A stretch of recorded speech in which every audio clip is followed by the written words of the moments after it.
YCP కీలక నేత గన్నవరం మాజీ ఎమ్మెల్యే వల్లభనేని వంశీ ఇప్పుడు ఎక్కడున్నారు? ఆయన ఏం చేస్తున్నారు? ఆయన రాజకీయాలకు శాశ్వతంగా గుడ్ బై చెప్పేశారా?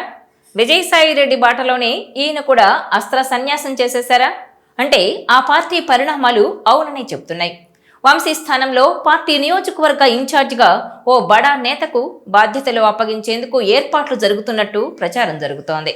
ప్రస్తుతం పార్టీ అధినేత జగన్ పరిశీలనలో ఉన్న ఈ విషయంపై 1-2 రోజుల్లో నిర్ణయం వెలువడే అవకాశం ఉందని చెబుతున్నారు. గన్నవరం కాబోయే ఇన్ఛార్జి ద్వారా వైసీపీకి చాలా రకాల ఉపయోగాలున్నాయని ఆ పార్టీ నేతలే అంటున్నారు. కృష్ణా జిల్లా గన్నవరం మాజీ ఎమ్మెల్యే వల్లభనేని వంశీ టీడీపీ నుంచే రాజకీయాల్లోకి వచ్చారు. ముందు విజయవాడ ఎంపీగా పోటీ చేసిన ఆయన ఓటమి పాలయ్యారు. తర్వాత గన్నవరం టీడీపీ ఎమ్మెల్యేగా వరుసగా 2 సార్లు విజయం సాధించారు. 2019లో రెండోసారి గెలిచాక టీడీపీ ఓడిపోవడంతో తన దారి తాను చూసుకొని వైసీపీ పంచన చేరారు.